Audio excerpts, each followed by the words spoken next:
Hi, this is Dave Mathis. Last week, when we were talking with Dick Elliott, he mentioned something about how his bands were so successful. And he gave immediate credit to the junior high or middle school band directors underneath him, which gave his program such a great standard of excellence that it was easy for him to be successful at the high school. So I got to thinking, who would be a great representative of a middle school band director? And the first name that came to mind was someone that I worked with, and that is Dan Ogren. So Dan Ogren, thank you for being here and getting a chance to talk with you today. Great, glad to be here. So we're going to do things just a little different. Before I forget, for those of you that are watching, thank you for being there out in YouTube land. But if you have a question or a comment you'd like to put in the comments section, please do so, and we'll bring it up and we can ask Dan whatever you're asking. And Dan, you may want to move your screen down a little bit. We can see barely see you. That's better. That's it. So we're going to do things a little different. And I'm going to ask you some questions, not about where you started from or where you were born, but first of all, how long were you a band director for? Well, let's see.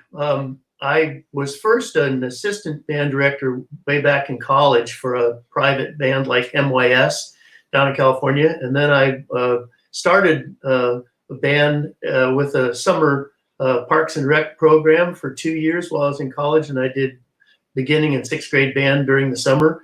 And then I spent 32 years up here in Oregon, full-time teacher.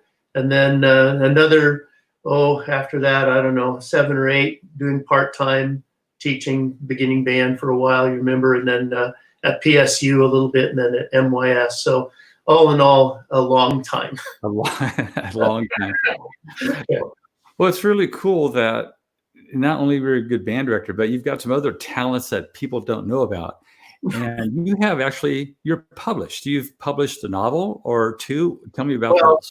It's self-published through Amazon, but I'm up to about 40 sales. So it's a book about the trappers in the 1800s in the northern part of the country. It's called Missouri Wilderness, 1829, and it's just a novel that I wrote some years ago. And I've never bothered to try to get it actually published. I don't care enough. So I stuck it on Amazon. And how many have you sold? About 40 so far. And how many of those were relatives? I'd say about maybe 3. Perfect. Yeah, I got onto Mountain Man and Black Powder Enthusiast Facebook websites, and a journal called Tomahawk and Long Rifle or something like that. They're going to do a book review for me, and they put an ad in, and they've been running this ad. Interestingly enough, they started, it was going to cost me money, but then the head of the organization doesn't want any money. He said he just wants to run it because he likes the book and people should see it. So I think that's how come all the rest of them have been sold to reenactors that are into Mountain Man stuff, I guess. Well, not only have you published some novels, but you're also published in a magazine about something you built. Tell us about this amazing contraption you built. Yeah, sure. I'm internationally published as a photographer and an author because I built.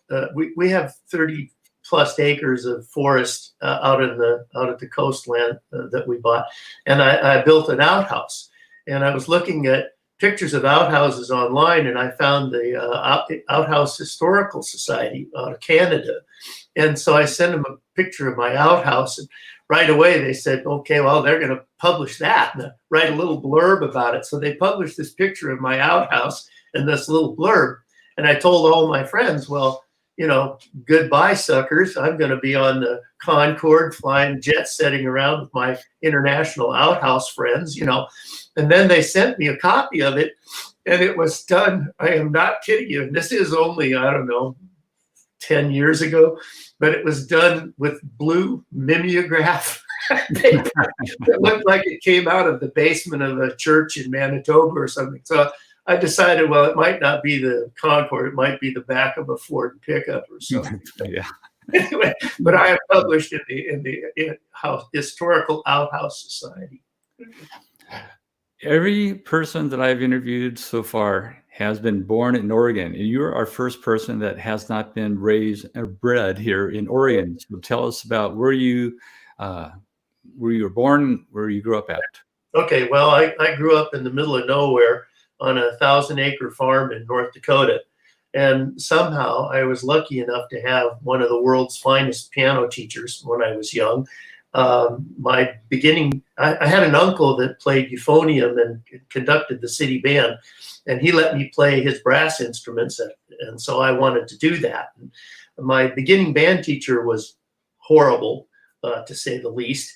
Then at age 13, we moved to Los Angeles, and I qualify as one of the most lost 8th grade boys that you could ever imagine. But my band director there was incredibly good, and he was also a park ranger in Yellowstone in the summer.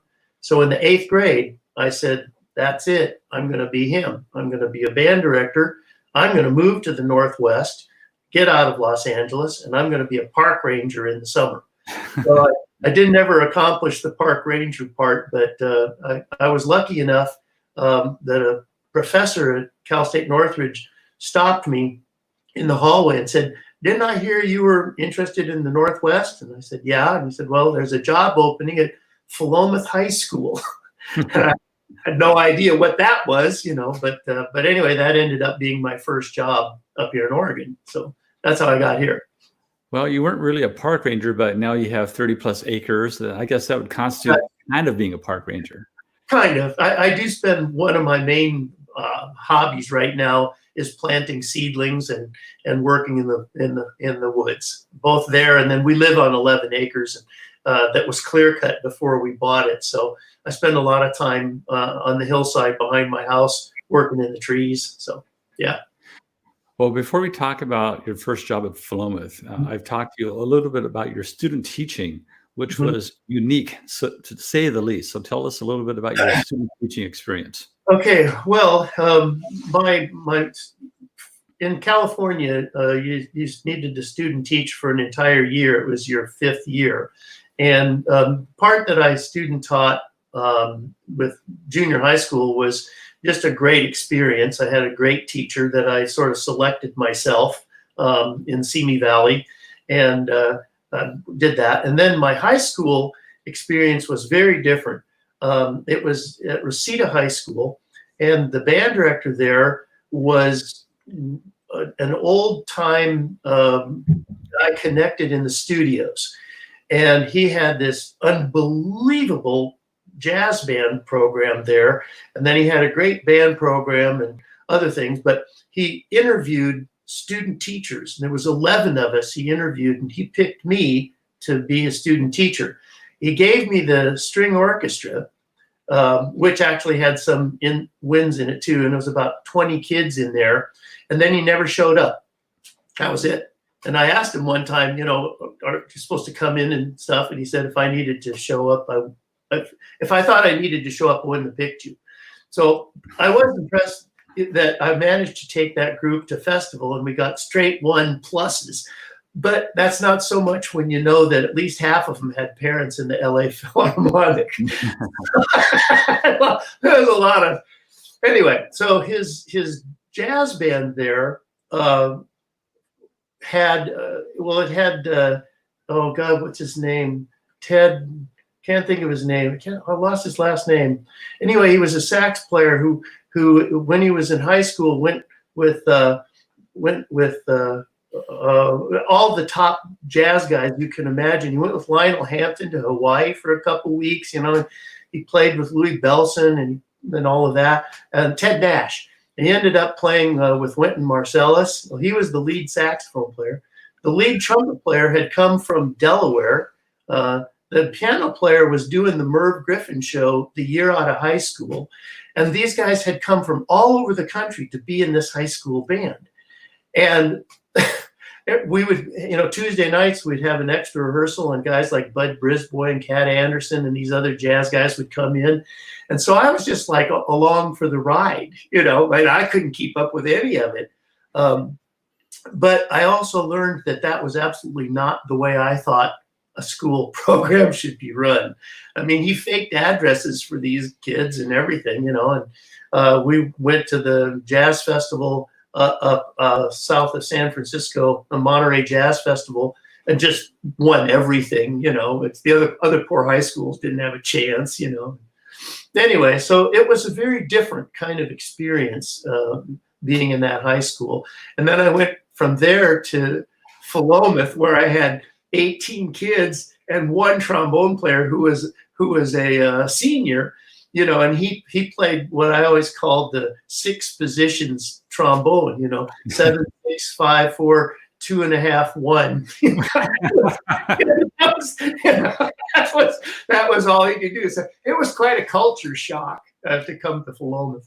Well, I was thinking that when you're talking about this huge jazz program from down in LA, and then talk about a culture shock going, not only the type of music, but just Philomath, this was before it was really a bedroom community. Oh, yeah. For Corvallis. This was really a logging town.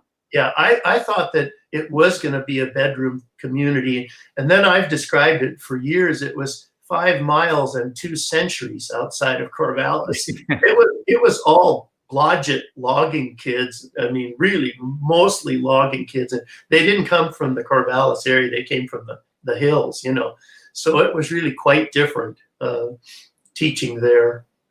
So for that first year, were you just at the high school, or did you do? Yeah, no, I was just at the high school, and I knew, I knew that I wanted to teach middle school, but this was the job that I could get in the Northwest, and so I was there, and I did have some successes there. I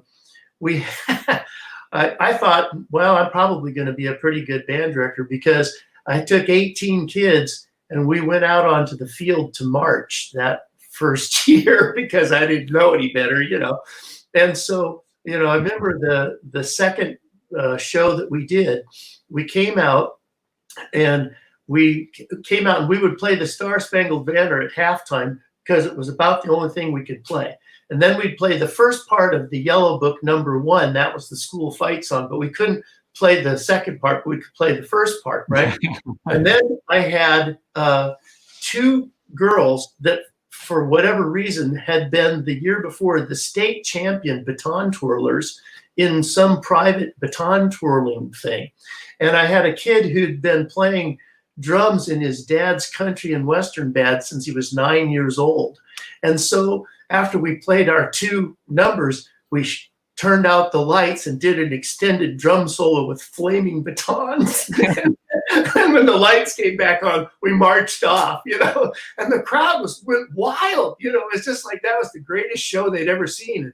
Well, that was perfect. And this was posted on Louis Northfleet's page, and he had a quote from David Maslanka, and David told him to embrace the community. And that sounds exactly what you did. And that, we laugh about it, but that's exactly what the community wanted. Yeah, absolutely. Although when I quit the second, I was there for 2 years, but I resigned in the middle of the second year and told them I'll be gone at the end of the year. And there was a lot of things that were bad about that for me. But the finisher was when I told him I wasn't going to march anymore with our little 20-piece band. It was ridiculous. And the principal told me, Dan, the audience just wants to see the uniforms. And then I thought to myself, I know I don't belong here, So actually at the end of my second year, I was going to quit teaching.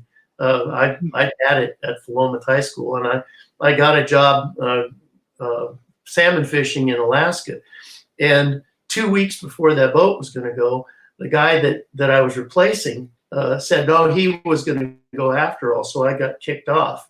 So I had no idea what I was going to do.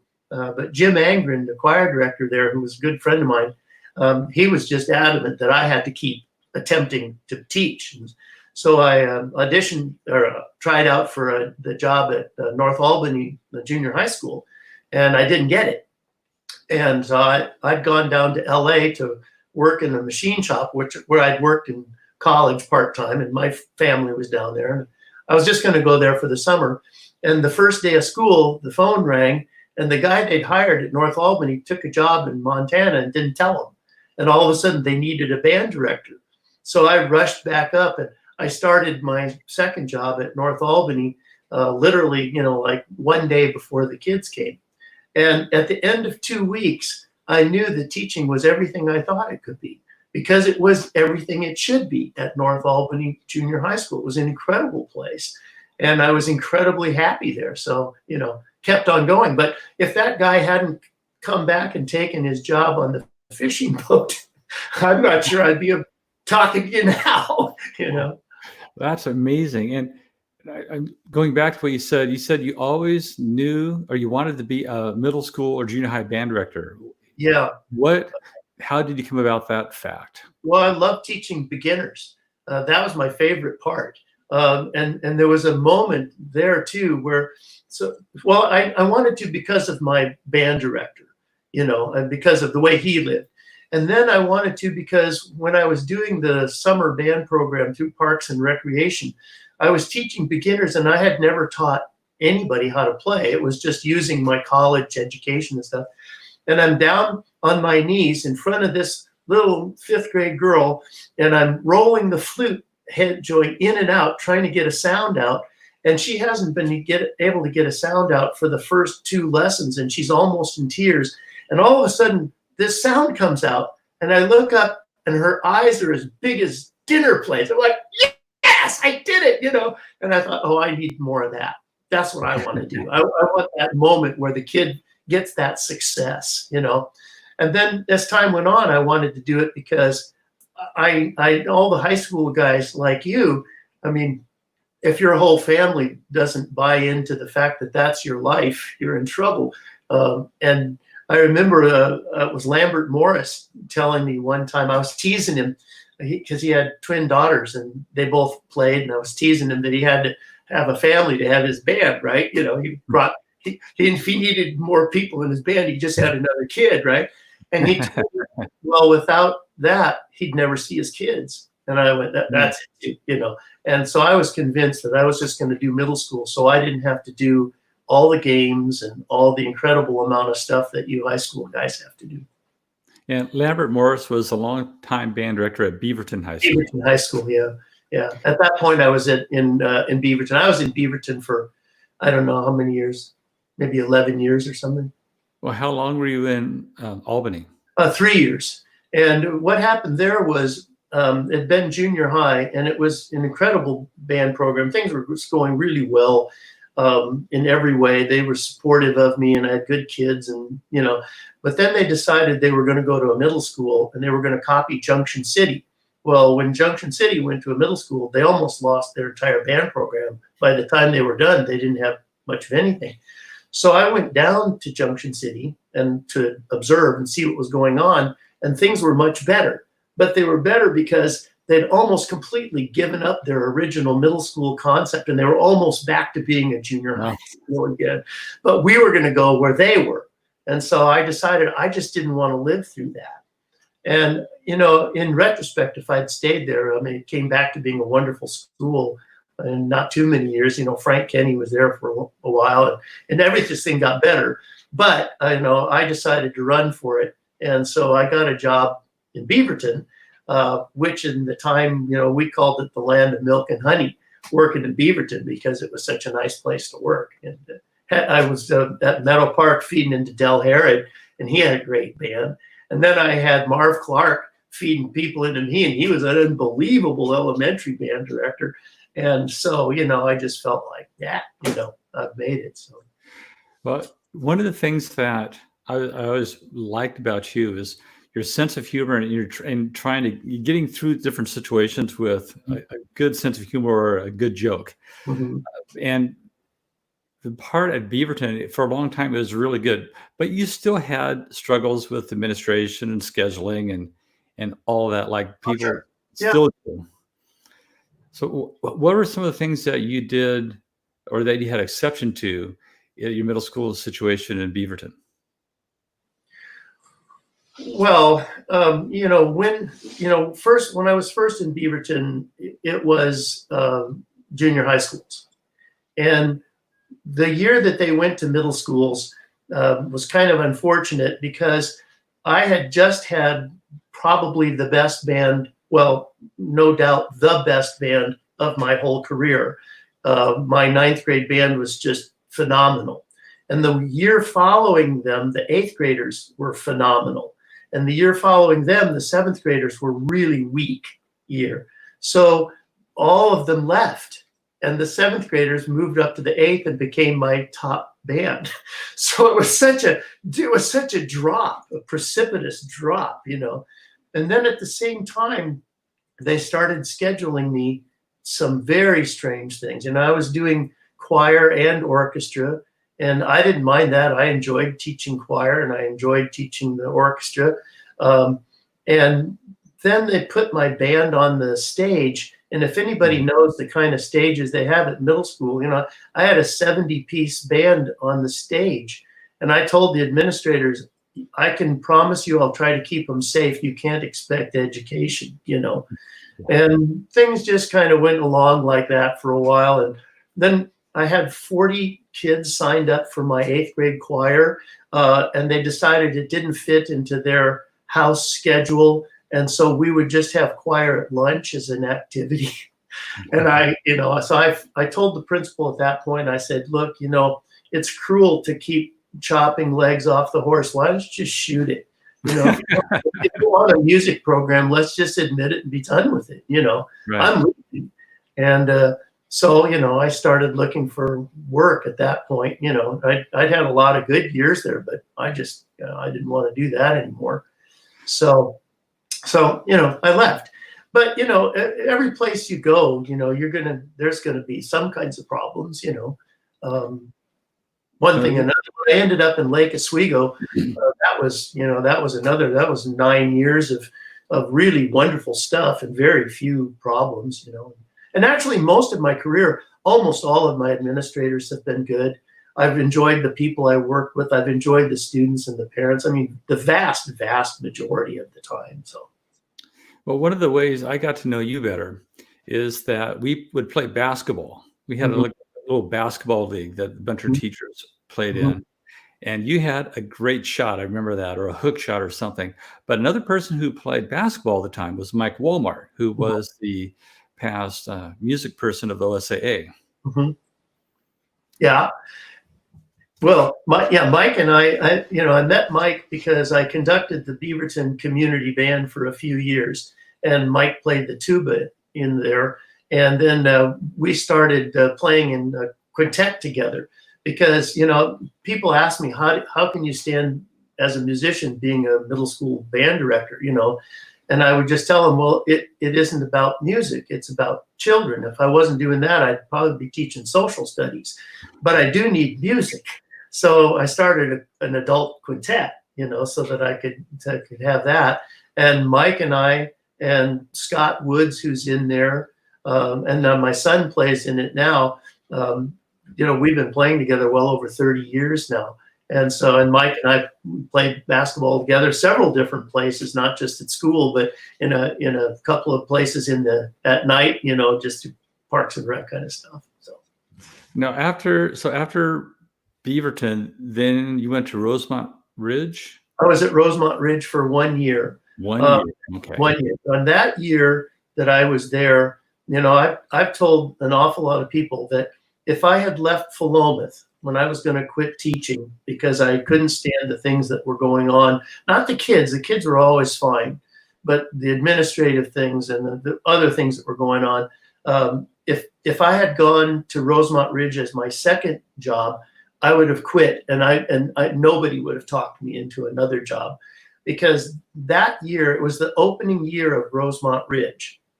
And the principal, it was his last year of being a principal. And he simply did not do anything. He just wore a hard hat and talked to the construction people. And, I remember the first day and school was done, I went out to the parking lot and there was no buddy out there doing duty, and there was no plan for the buses, and the kids were running rampant through the cars, and buses were going everywhere, and I thought somebody was going to be killed. So I was out there trying to take care of something, and I just thought, this is, shouldn't this be the administration's job, And anyway, there was a lot of bad things in the scheduling there. Basically, I think that their main idea of scheduling was we have X amount of kids and X amount of boxes. So the boxes are filled, we're done. And so it wasn't good, And I knew well before the end of the year I wouldn't be staying there anymore. And I remember telling the administration, well, first off, I put out on Facebook and everywhere else, help, I need a job, And Debbie Glaze, bless her soul forever, said, we'll come to Lake Oswego, So I went into the principal and the vice principal and I said, well, I'm leaving.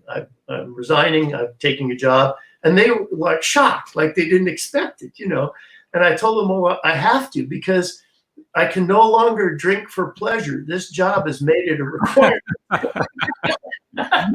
So I'm leaving. And so I went to Lake Oswego and spent 9 incredible, wonderful years there working, feeding into Rick Tippett's and then into you. It was just a great place to be. One of the things that was amazing with your band programs is the joy that the kids would have most of the time in your classroom. And it actually started in beginning band because I looked at your method book and I found out that you wrote your own method book for beginning band. I did. Yeah, that's because I didn't have any money to buy anything with for a while in Beaverton. It was just, I couldn't go to festivals. I couldn't do anything. There was no money. And so I decided, well, I'm not going to pay for books. I'll simply write my own. So over the course of 10 years, I wrote it a few pages ahead of where I thought the kids should be. And then over the course of, maybe 3 years, I refined it, and then I used it for, well over 10 years. And it worked really well. One of the only reasons I gave it up was because I really I always played the piano with the kids when we were doing simple things. But then when they came out with, CDs that had backups for the band, I liked using those too for review and things, So I decided, well, it was time to leave that and move on. But it was very successful. But it was also fun. So I'm going to put you on the spot, see how your memory is. What were some of the titles of the exercises that you had in those books? Okay. All right. Well, I had one of the things that I did was I had maybe 7 or 8 versions of Mary Had a Little Lamb, none of which were correct. And the idea was that the kids wouldn't be able to just play in their heads. They would get tricked, So I'd have Mary Had a Lost Lamb, Mary Had a something other lamb. And then I had words. And to get kids to sing, I found that the way to do that was to make funny lyrics, right? So one of them was Mary had a cup of soup, glass of milk, piece of bread. Mary had a glass of wine and a little lamb. And all the kids like, oh, what a horrible thing to say, So I would put these funny little things in there, One of them that I used, I really liked, ended up as a big poster on the wall of the high school at Beaverton High School. And it was a little piece that I wrote, a very short little piece that just went, guessing is evil, guessing is bad. As long as you're guessing, the music is bad too. And it was just, and kids, and I would make them sing stuff like this, But once I got them singing something that they were laughing, I could get them singing something else. In fact, I do want to say that one of the absolute proudest moments of my whole entire career happened at the Chehalem Valley Band Festival at George Fox. We couldn't go to the pizza parlor like usual. Somehow it just didn't work out. So I had like 70 some 8th grade band kids eating at the George Fox cafeteria. And there's college people and teachers and adults and everybody in there. And then one of the kids calls out that it's somebody's birthday. And all of them break into singing happy birthday in 3-part harmony. Well, people are just looking around like, what is going on here?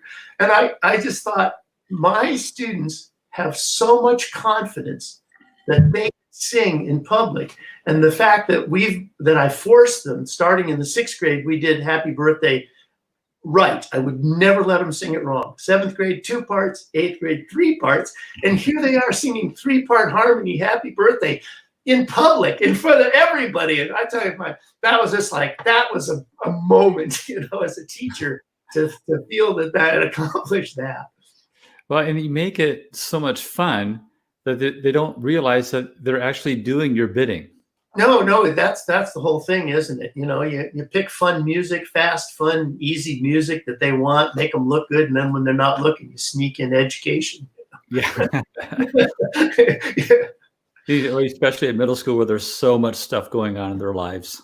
Oh yeah. They're just, well, and then especially at a middle school like in Lake Oswego, I mean, good heavens, it's so easy. And that brings me to the idea of part of the reason I would leave jobs was when they would go to every other day, because I just felt like seeing the kids every day was so essential to the success of the program that if we were just seeing them occasionally, if I could find another job, maybe it was time to leave.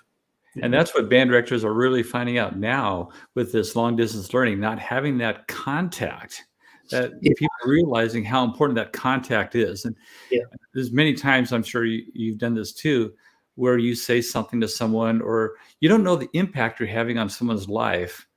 Right. You just never know what you're doing. And then all of a sudden, when you don't have the interaction, you find out how much you're missing.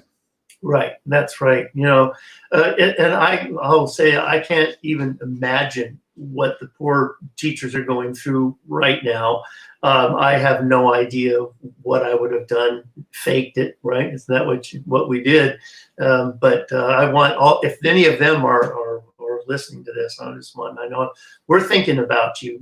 Us old retired guys that don't have to deal with it, we're thinking about it. And I'm really sorry that you're in this situation. So, I do have one little story about not knowing what your words mean to a kid. I had an alto saxophone player in whatever grade he was in, who was just one of the biggest screw-offs that you could ever possibly imagine.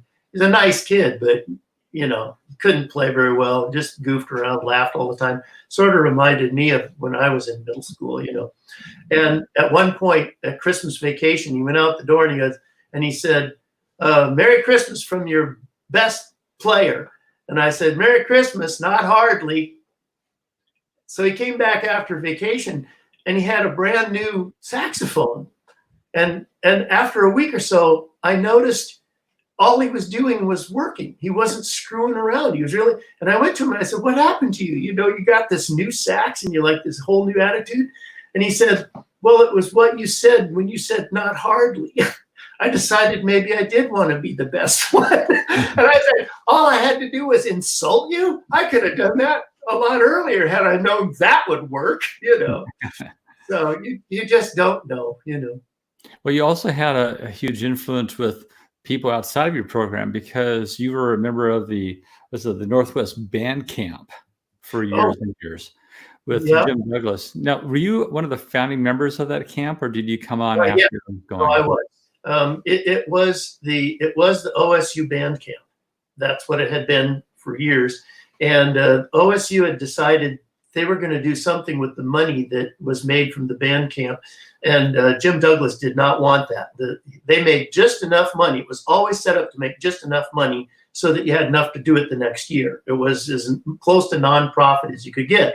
Well, the head of the music department at OSU was going to use the money for something else. So it was Jim Douglas and Bob Ernst and myself. Don't remember who else maybe.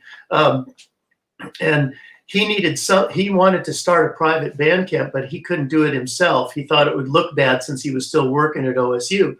So I said, well, I would take the bull by the horns. So I became the director of the Northwest Band Camp that we formed.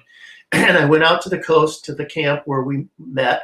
And I told the people that ran that church camp that we had a Northwest Band Camp and we were taking all of the kids with us and leaving.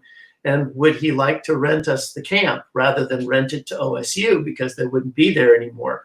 And so he said, well, they haven't called me for this year, so I can get away with that. So they rented to us.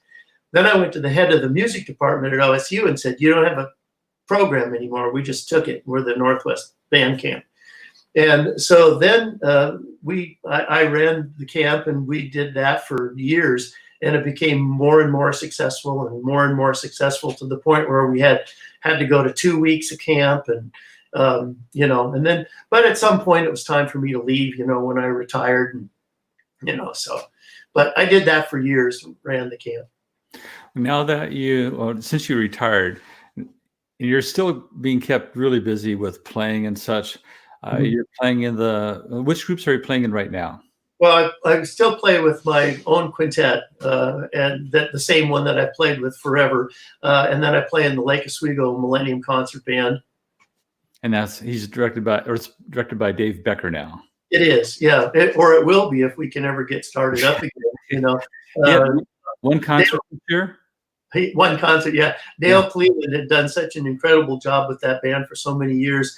And Dave Becker's going to do the same, but he just hasn't had the opportunity. He barely got started, so we don't know because of this pandemic, when will it start up again? I don't know. We'll see. Oh, and before I forget, if you are out there watching, and you have some questions, please put them in the comments section so I can ask Dan and we can put him on the spot. Sure. So you're writing music. What type of music? I know that you've written music for beginning band and concert bands, and we played one of your pieces. We premiered it when I was doing the beginning band, Lake Oswego. What music are you writing right now? Well, right now I'm focused on brass quintet music.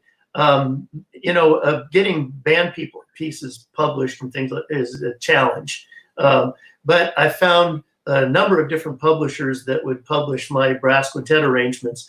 So I started doing a lot more of that, and I'm published through 3 places right now. A lot of them are at Art of Sound Music. One of them is at Cherry Classics, and then in August, Kendor is going to start publishing some stuff for me.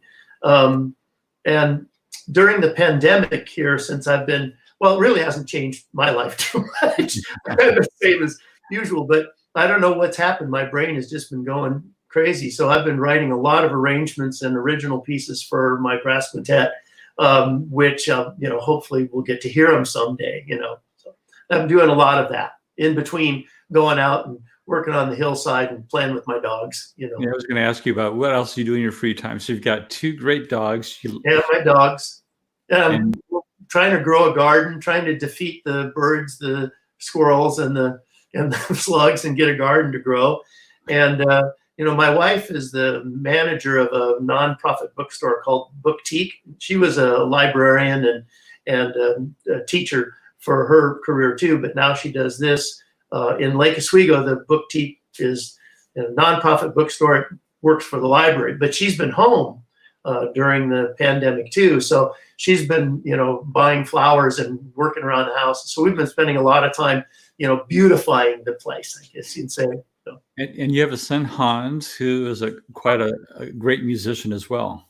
Yeah, my son, Hans, is a very talented musician. He's playing French horn right now in both the Lake Oswego Millennium Band and in our quintet, even though that's, he's a classical guitarist who doubles on the trumpet and triples on the tuba, and somewhere down in there he can also play the horn. So he does that.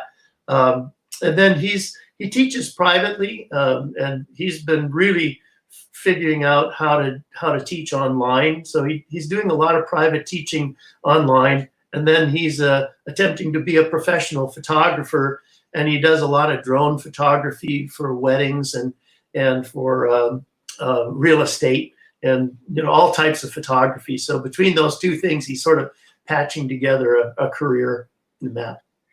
Well, our time, Dan, is almost up. So I'll ask you a few more questions. If you had any advice you would give to a young band director right now struggling in this time with the pandemic and such, what would you give that band director? What advice would you give that band director? Well, I guess I'd always say the same thing to young band directors. After every day, you try to figure out what you did wrong and how you could do it better tomorrow. And if you do that for your whole career, you'll just get better and better. In my career, I tended to leave jobs and go get better ones. And then more than once, the job that I left came back around and became a very good job again. So bad times come, good times come. You just have to ride it out for right now, and know that there'll be better times in the future. Exactly. I think writing it out is great advice. Well, Dan, thanks for your time. All right. And I really appreciate everything that you've done for me as you were the middle school, junior high band director. Actually, in Lake Oswego, it was and it's still called a junior high, even though it's more of a middle school model. But everything you've done has been great, and you've had amazing success with the students that you've touched musically for the last 40 years. So congratulations on a great career. And I hope that your fishing career is equally as successful. Of course. Thank you, Dave. Thanks, Dan.